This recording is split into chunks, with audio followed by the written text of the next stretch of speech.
हमारे पास में एक डिमांड है। हमारे पास में डिमांड है 12वीं की मैथ का रिवीजन कराना। ये 12वीं की मैथ का कोर्स आप कराइए। मैथ के लिए हमारे पास में सबसे पहले प्रश्नावली है मैथ 12वीं के लिए, फलनों में संबंध। क्या है? फलनों में संबंध। क्या संबंध होते हैं फलनों में, ये प्रश्नावली के बारे में हम जानकारी करेंगे। ठीक है, हम पॉइंट बाय पॉइंट बिल्कुल जीरो से स्टार्ट करेंगे और आपको अच्छे क्वेश्चंस भी सॉल्व कराएंगे। ठीक है, आपको अच्छे से पढ़ना है और अच्छे मार्क्स प्राप्त करने हैं। आपको यदि कोई प्रॉब्लम है वो आप कमेंट बॉक्स में डाल सकते हो। ठीक है, तो सबसे पहले हम पढ़ते हैं ये फलनों में संबंध होते हैं। देखिए, आपने 11वीं क्लास में पढ़ा होगा कि कोई भी संबंध है, जैसे ए और बी दो बिंदु हैं, 1 2 3 4। ठीक है, 1 2 3 4 इस तरीके से है। ठीक है, ए का 2 से संबंध है, 2 का 3 से है, 3 का 4 से है। ठीक है, अभी ये क्या है? ये इसके फलन है ए के, ये बी के फलन है। क्या है? बी के फलन है। यानी कि इनको कहते हैं प्रांत। क्या कहते हैं? प्रांत। और इनको कहते हैं सहप्रांत। क्या कहते हैं? सहप्रांत। ठीक, यदि इनको आपने 11वीं कक्षा में पहले पढ़ चुके हो आप, यदि ऐसा लिखा जाए R such that a tends to b, R इस प्रकार है, आर इस प्रकार है, आर क्या है? इनके बीच का संबंध क्या है? आर। आर इस प्रकार है, ए का बी से संबंध, ए का बी से संबंध। तो आर को किस प्रकार लिख सकते हैं हम? दो तरीके से लिख सकते हैं। आर बराबर ऐसा लिख सकते हैं, एक का संबंध किससे है? 2 से, फिर 2 का संबंध 3 से, फिर 3 का संबंध 4 से। ठीक, ये हो गया। ये कौन सा रूप हो गया लिखने का? इस रूप को कहते हैं रोस्टर रूप। क्या रूप कहते हैं? रोस्टर। रोस्टर रूप, रोस्टर रूप। ठीक है, ये रोस्टर रूप हो गया। अभी इसको इस तरीके से भी लिख सकते हैं, आर बराबर, यदि इसको x माने, इसको क्या माने? x मान ले और इसको y मान ले। ठीक है, तो x कोमा y, अभी देखिए y बराबर, इसमें देखिए a वाले में एक जोड़ा है 2 आया है, फिर 2 में एक जोड़ा है 3 आया है, 3 में एक जोड़ा है तो 4 आया है। यही संबंध है ना? तो y बराबर x प्लस 1, ऐसा ही संबंध है ना? तो x a, x क्या है? x a है और y b है। ठीक, इस तरीके से भी इसको लिख सकते हैं। इस रूप को क्या कहते हैं हम? आपने 11th क्लास में पढ़ा है, समुच्चय रूप। क्या कहते हैं? समुच्चय रूप। ठीक है, इतना तो आपको पता लग गया है। ठीक है, एक और देख लीजिए, यदि P 1 2 3 4, फिर P 1 2 3 4। ठीक है, एक का संबंध 2 से भी है और एक का संबंध 3 से भी है और एक का संबंध 4 से भी है। 2 का संबंध 3 से भी है और 2 का संबंध 4 से भी है और 3 का संबंध 4 से है। ठीक है, अब इनके मध्य संबंध आर। तो आर, आर क्या कह रहा है? R such that P tends to P। देखो, R such that P tends to P, यानी कि आर इस प्रकार है। इसका मतलब क्या होता है? इसका मतलब होता है सच दैट। क्या होता है? Such that. ठीक। और इसको बोलते हैं हिंदी में इस प्रकार, क्या बोलते हैं, इस प्रकार। आर का संबंध किस प्रकार है, P tends to P, P की ओर संबंध है। P का संबंध P से किस प्रकार है, इस प्रकार है। यानी कि R को फिर हम क्या लिख सकते हैं, R बराबर 1 का संबंध 2 से है, 1 का संबंध 3 से है, 1 का संबंध 4 से है। ठीक है, ये रोस्टर रूप लिखा जा रहा है। फिर 2 का संबंध 3 से है और 2 का संबंध 4 से है। ठीक है, इस तरीके से लिख दिया है। अभी फिर आगे 3 का संबंध 4 से है। ठीक, ये क्या संबंध हो गया, ये क्या लिख दिया, रोस्टर रूप। क्या लिख दिया, रोस्टर रूप। ठीक, अभी इसको इस प्रकार भी लिख सकते हैं। सपोज दैट यहां पे इसको क्या माने x और इसको क्या माने y। यदि हम यहां पर परिभाषित कर रहे हैं y is greater then x, y is greater then x या फिर x is less then y, y is greater then x या फिर x is less then y, ये परिभाषित कर रहे हैं, तो हम किस प्रकार से लिखेंगे, r बराबर x, y, आगे y is greater then x, जहां x क्या है p और y क्या है p। ये कौन सा रूप हो गया इसका, समुच्चय रूप। क्या हो गया, समुच्चय रूप। ये तो आप 11वीं कक्षा में पढ़ चुके हो। ठीक है, ये तो नॉर्मल बात है जो कि आप 11वीं कक्षा में पढ़ चुके हो। ये आपको याद दिलाने के लिए इस तरीके से बताया गया है। अब आपकी हम प्रश्नावली स्टार्ट करते हैं। अभी देखिए इंपॉर्टेंट चीज है, ये चीज आपको समझनी होगी। किसी भी संख्या का किसी भी संख्या से कितने संबंध हो सकते हैं, अनंत संबंध हो सकते हैं। कितने संबंध हो सकते हैं, अनंत संबंध हो सकते हैं। इसकी कोई गिनती नहीं होती है, क्योंकि इसकी जो गिनती होती है वो इस तरीके से होती है, 2 की पावर p प्लस q के रूप में होती है। 2 की पावर p प्लस q के रूप में होती है। यदि 2 का संबंध किसी भी कोई भी संख्या है, उसकी संख्या का यदि हमें संबंध निकालना है, तो पहले ग्रुप में देखना कितनी संख्याएं, वो p होगी। दूसरे ग्रुप में देखना कितनी संख्याएं हैं, वो q होगी। ठीक है, तो उन संख्याओं को जोड़े जाएगा और जोड़ने के पश्चात में 2 की पावर में लगाया जाएगा, तब वो संबंध का पता लगेगा कि कितने संबंध है। ठीक है, जो इस तरीके से हम पढ़ाएंगे वो सॉल्यूशन, उसके ऐसे सॉल्यूशन आपको न तो किसी ने पढ़ाया होगा न आपको कहीं पे मिलेगा। ठीक है, हम बिल्कुल एक बेसिक और नॉर्मल तरीके से बिल्कुल इजी करके बताएंगे, एक एक पॉइंट को खोलकर बताते हैं। ठीक है, अभी देखो आगे चलते हैं हम। फलनों के संबंध, संबंध कितने प्रकार के होते हैं वो देखिए। संबंधों के प्रकार, क्या, संबंधों के प्रकार मुख्यतः रूप से हम 3 प्रकारों के रूप में पढ़ेंगे, लेकिन प्रकार 4 हैं जो 12वीं कक्षा में है। फर्स्ट है स्वतुल्य, क्या है, स्वतुल्य। दूसरा क्या है, सम्मित संबंध। कौन सा, स्वतुल्य संबंध। सेकंड है सम्मित संबंध। ठीक है, तीसरे नंबर पर आता है संक्रामक, क्या, संक्रामक, संक्रामक संबंध।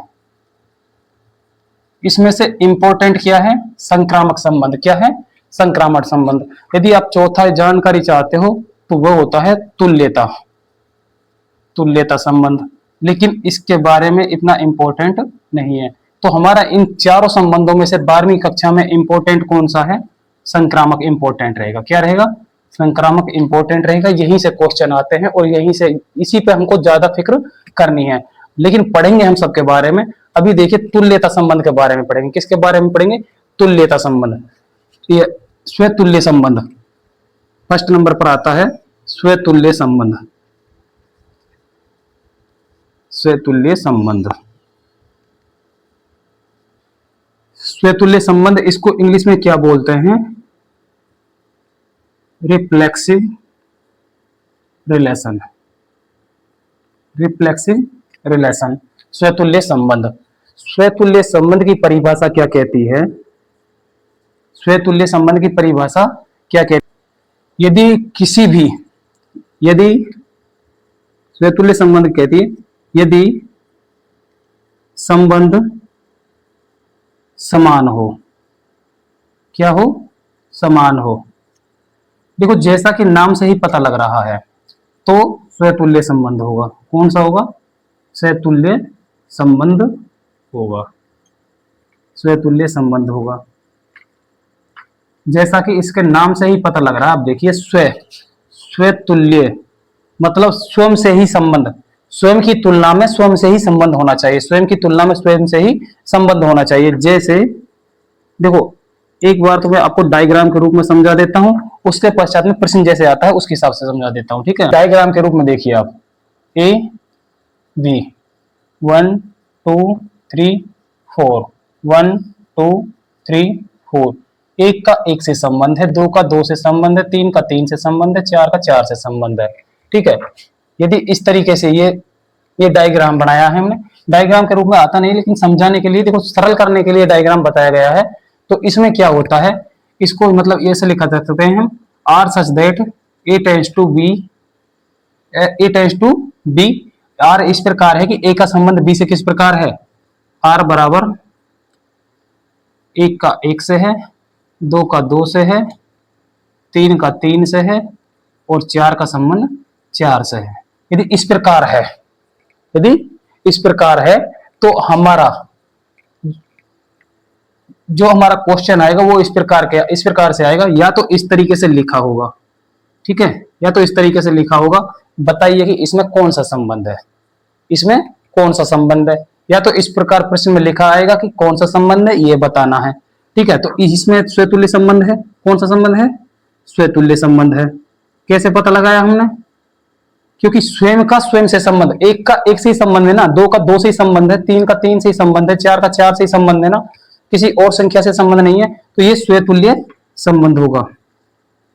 अब इसमें एक चीज आपको याद रखनी है, एक चीज इंपॉर्टेंट है। एक चीज इंपॉर्टेंट क्या है, यदि ए में ये चार ऑप्शन दे रखे हैं, ठीक है, यदि ऐसा आए एक का संबंध एक से, दो का संबंध दो से है, दो का संबंध तीन से भी है, ठीक है, दो का संबंध तीन से भी, तो भी स्वतुल्य ही होगा, तो स्वतुल्य होगा। दो का संबंध यदि इस तरीके से आ जाए, भाई दो का संबंध तीन से और कर दिया जाए, ठीक है, और ये दो का संबंध दो से नहीं है, दो का संबंध दो से नहीं है, दो का संबंध तीन से है, तो यह स्वतुल्य नहीं होगा।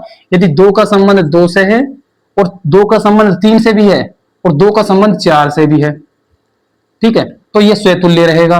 और दो का संबंध एक से भी है तो भी स्वतुल्य रहेगा। यदि एक का संबंध दो से है तो भी स्वतुल्य रहेगा। यदि एक का संबंध एक से नहीं है तो स्वतुल्य नहीं रहेगा। मेरा कहने का मतलब क्या है वो समझिए, मेरा कहने का मतलब ये है, यदि जो भी संख्या है या फिर जो भी वर्ड है उसको संबंध उसी से होना जरूरी है, वही संबंध स्वतुल्य संबंध कहलाएगा। यानी कि कौन सा संबंध स्वतुल्य कहलाएगा, यदि वह संबंध समान हो तो स्वतुल्य कहलाता है। यानी कि यदि संबंध कैसा हो, समान हो, यानी जिस संख्या का संबंध, जो संख्या दे रखी है उसी संख्या का उसी संख्या से संबंध होना अनिवार्य है। बाकी कम नहीं होना चाहिए, एक्स्ट्रा चाहे उसका संबंध किसी से कितना ही हो, यानी कि एक्स्ट्रा तीन का संबंध चार से कितना ही हो, हमें उस चीज से मतलब नहीं है। तीन का संबंध दो से कितना ही हो, उस चीज से कोई मतलब नहीं है, लेकिन तीन का संबंध तीन से होना अनिवार्य है। स्वतुल्य संबंध के लिए तीन का तीन से संबंध होना अनिवार्य है, ठीक है। अभी आपके पास में एक उदाहरण आ गया है। उदाहरण क्या है, ए बराबर एक दो तीन, ठीक है, ends R such that a tends to a, ठीक है।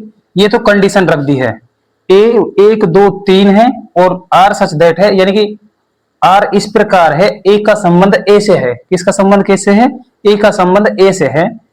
पहला प्रश्न इसमें आर बराबर एक का संबंध एक से है, एक का संबंध दो से, दो का संबंध दो से, दो का संबंध तीन से, तीन का संबंध तीन से और चार का संबंध चार से। ये आ गया, ठीक है। अभी ये आ गया, अभी आपको पूछ लिया कि इसमें कौन सा संबंध है, तो हम स्वतुल्य संबंध को पढ़ रहे हैं। तो स्वतुल्य संबंध के लिए देखिए, यानी कि उसी संख्या का उसी संख्या से संबंध होना अनिवार्य है। यानी कि एक का संबंध एक से है, ये मिल गया। दो का संबंध दो से है, ये मिल गया। तीन का संबंध तीन से, देखिए ये मिल गया। लेकिन क्या हो गया, इसमें कौन सा संबंध हुआ, स्वतुल्य संबंध। कौन सा संबंध हुआ, स्वतुल्य संबंध हुआ।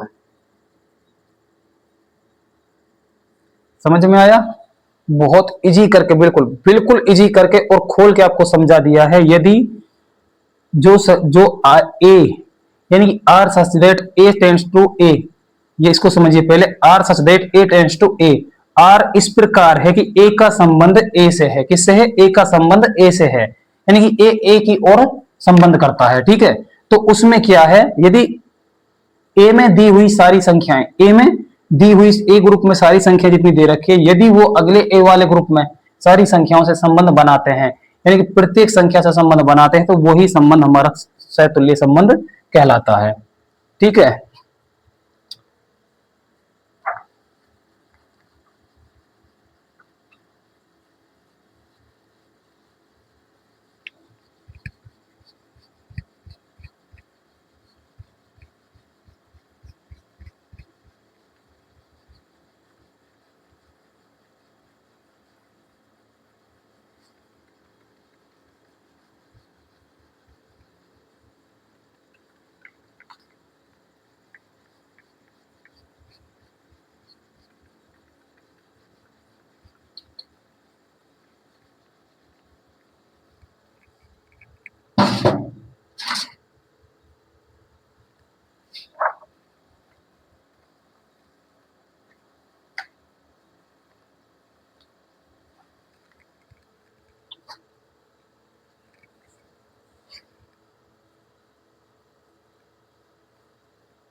अभी आप और देखिए, एक क्वेश्चन और देखिए।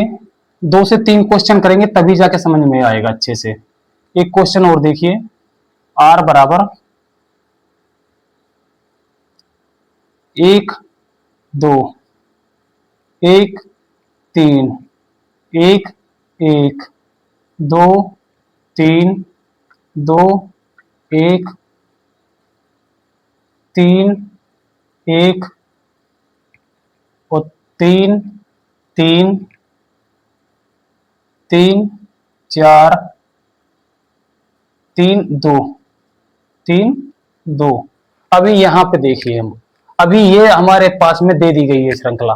ठीक है, आर बराबर कह दिया, दे दिया गया हमें। ये एक रोस्टर रूप दे दिया गया है, आर का रोस्टर रूप हमें दे दिया गया है। और इसमें बताया, पूछा जा रहा है कि इसमें कौन सा संबंध है, इसमें क्या क्या ये स्वतुल्य संबंध से प्रदर्शित होता है, या फिर ये स्वतुल्य संबंध को परिभाषित करता है। तो हमको कुछ नहीं करना है, हमको सिर्फ ये देखना है कि एक ही संख्याएं हैं।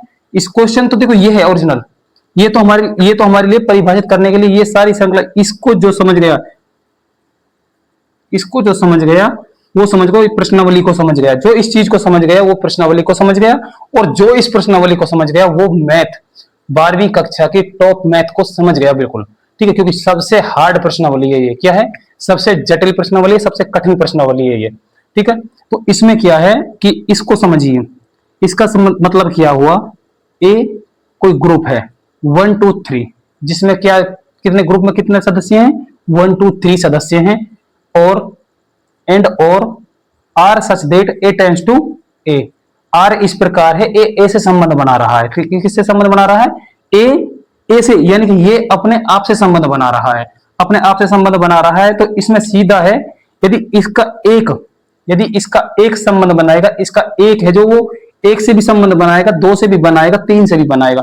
2 3 से बनाए ना बनाए उससे कोई हमको मतलब नहीं, लेकिन एक से संबंध बनाना जरूरी है। यदि एक से संबंध नहीं बनाएगा तो वो स्वतुल्य संबंध नहीं होगा। यदि 2 है, 2 अपने आप से, यानी कि 2 से संबंध बनाना जरूरी है, और इससे 2 से 3 से बनाए कोई दिक्कत नहीं है, 1 से बनाए कोई दिक्कत नहीं, एक्स्ट्रा संबंध से कितने ही बनाए, लेकिन 2 का संबंध 2 से होना जरूरी है। अभी इसमें देखिए रोस्टर रूप में, इसमें 1 का संबंध 1 से है, तो ये हमारी कंडीशन राइट होती है। इसमें देखिए फिर 2 का संबंध 2 3 से है, 2 का संबंध 1 से है, 3 का संबंध 1 से है, 3 का संबंध 3 से भी है, ये है, लेकिन 2 का संबंध नहीं है, तो ये हमारा स्वतुल्य संबंध नहीं हुआ। एक ही मिस्टेक खत्म कर देगी सारे प्रश्न को, स्वतुल्य संबंध नहीं है। क्या नहीं है? स्वतुल्य संबंध नहीं है, ये हमको लिखना है। इसमें स्वतुल्य संबंध नहीं है, ये हमको लिखना है। अभी आ गया आपके पास में r बराबर 1 2 2 1। क्या स्वतुल्य संबंध है ये? बिल्कुल नहीं है, क्योंकि एक का संबंध एक से भी नहीं है, दो का संबंध दो से भी नहीं है। एक का संबंध एक से भी नहीं है और दो का संबंध दो से भी नहीं है, तो ये स्वतुल्य संबंध नहीं है। ये भी क्या नहीं है? स्वतुल्य संबंध नहीं है। ठीक है, ये चीज है इसमें। आपकी एक प्रश्नावली में ये जो फलनों के संबंध है इस प्रकार से चलेंगे।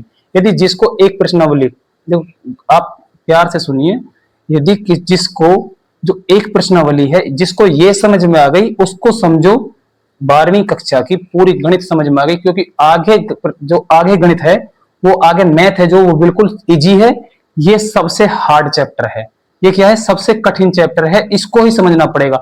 अभी 11वीं कक्षा में पढ़ने वाले जो बच्चे हैं वो 11वीं से पढ़ के आएंगे समुच्चय को। किसको पढ़ के आएंगे? समुच्चय को पढ़ के आएंगे, फलनों के समुच्चय को पढ़ के आएंगे, फलनों के संबंध को नहीं पढ़ के आएंगे। यदि फलनों के संबंध को वो अभी से वीडियो देखते हैं, समझ में आता है, तो मैं श्योरली कहता हूं कि उनको कोई परेशानी नहीं आने की है।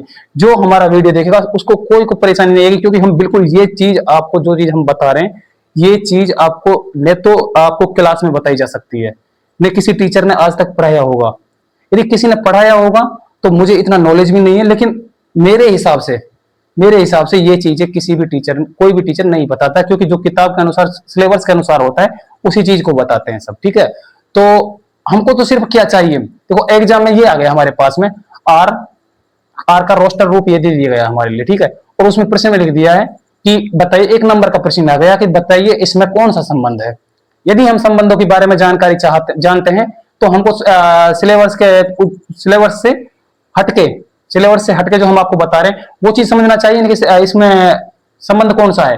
तो हमको सीधा पता लगेगा कि अगर स्वतुल्य संबंध है तो स्वतुल्य संबंध क्या है? जो रोस्टर रूप में जो संख्या दे रखी है उस संख्या का उसी से संबंध होना अनिवार्य है, यदि वह 3 संख्या है। अभी ये क्वेश्चन आ गया आपके पास में। क्वेश्चन किस तरीके से आएगा? इस तरीके से क्वेश्चन आएगा, ए बराबर 1 2 3 4, ठीक है, and R such that a tends to a, ठीक है। ये इस तरीके से।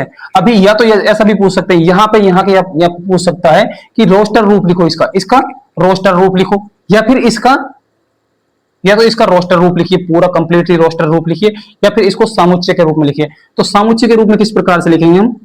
आर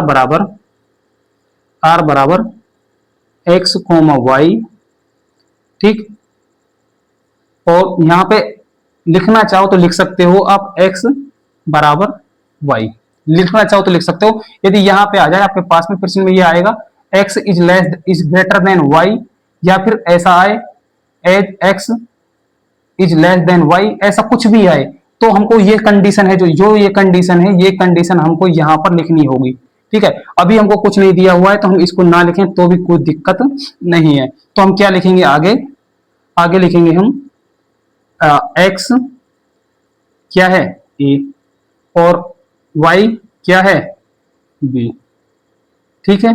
ये समझ में आ रहा है ना? तो इस तरीके से हम इसको समुच्चय रूप में लिखेंगे। यदि रोस्टर रूप में लिखना आ गया तो रोस्टर रूप हमारा ये होता है।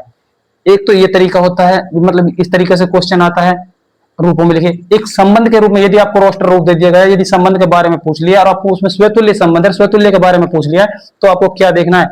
जितनी संख्या दे रखी है 1 2 3 4 दे रखी है संख्या, तो चारों संख्याओं को देखिए कि एक एक का संबंध है।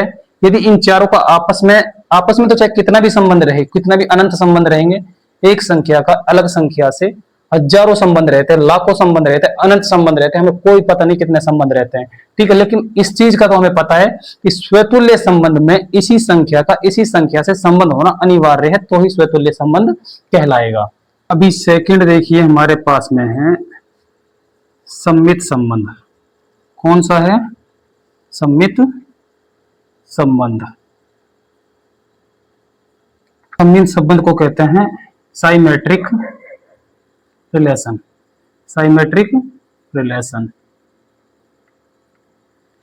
ठीक है। तो सम्मित संबंध क्या होता है? स्वतुल्य क्या होता है? स्वतुल्य में अपने आप से संबंध होना अनिवार्य है। अभी सम्मित संबंध में क्या होता है? सम्मित संबंध क्या कहता है? सम्मित संबंध कहता है यदि संबंध सीधा है, यदि संबंध सीधा है तो उल्टा होना भी अनिवार्य है, उल्टा होना भी अनिवार्य है। यानी कि देखिए, यदि संबंध सीधा है तो उल्टा होना भी अनिवार्य है। जैसे देखो,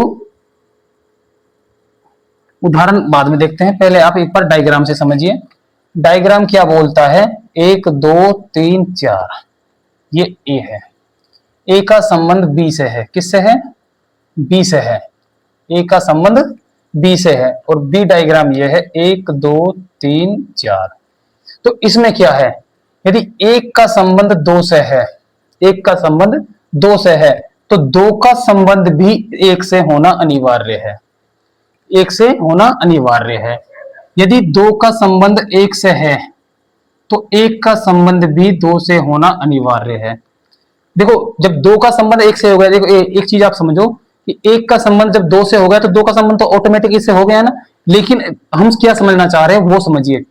यदि हमको रोस्टर रूप या फिर सामुच्चय रूप में ये दिखाया जाए, सामुच्चय रूप में नहीं, रोस्टर रूप में आपको दिखाया जाएगा। यदि आपको रोस्टर रूप में दो का संबंध एक से दिखाया जाता है तो एक का संबंध दो से जरूर दिखाया होगा। अगर सममित संबंध को बता रहा है तो दो का संबंध एक को जरूर दिखाया होगा। जैसे सपोज दैट आप समझिए, इसमें ये हो गया क्या, R such that, R such that a tends to B.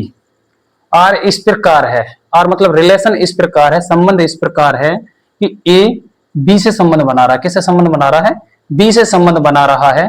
तो आर बराबर, रोस्टर रूप आपको लिख दिया, 1 2 2 1 1 3 3 1, ठीक है, 4 2 और 2 4। यहां पे ध्यान दीजिए, देखिए ये रोस्टर रूप आ गया। अभी इसमें क्या है, एक का संबंध, एक और दो का संबंध है, एक और दो का संबंध है, दो और एक का संबंध है, इसमें है ये रहा, ठीक है, दो और एक का संबंध है ना, है। एक और तीन का संबंध है तो तीन एक का भी संबंध दिखा रहा है, चार दो का संबंध है तो चार का भी संबंध दिखा रहा है। तो ये संबंध कौन सा कहलाता है, सममित संबंध कहलाता है। क्या कहलाता है, सममित संबंध कहलाता है। ये समझ में आ गया ना, बहुत अच्छा प्रश्न, बहुत अच्छी चीज है कि सममित संबंध क्या होता है, कि यदि इस तरीके से दिया जाए तो सममित संबंध क्या होता है। अभी देखो, आप उसी को देखिए, उदाहरण देखिए, उदाहरण ए बराबर 1 2 3, ठीक है, ends R such that a tends to b. इस तरीके से आपको दे दिया गया है, या फिर ए टेंड्स टू ए, ठीक है। वही प्रश्न देखिए, वही प्रश्न हम बता रहे हैं आपको, और प्रश्न आ गया आपके पास में, ये दे दिया, आर बराबर 1 2 2 1 3 2 2 4 3 4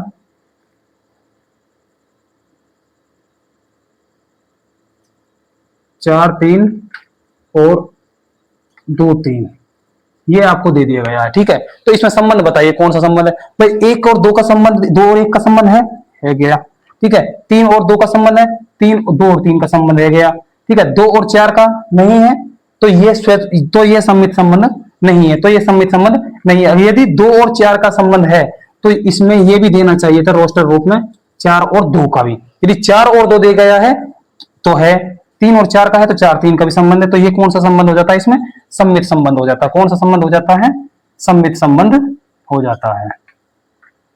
समझ में आ गया ना। यदि इस तरीके से रोस्टर रूप दे दिया जाए, यदि हमको रोस्टर रूप नहीं दिया गया, सामुच्चय रूप दिया गया, तो सामुच्चय रूप को हमको रोस्टर रूप में परिवर्तित करना होगा।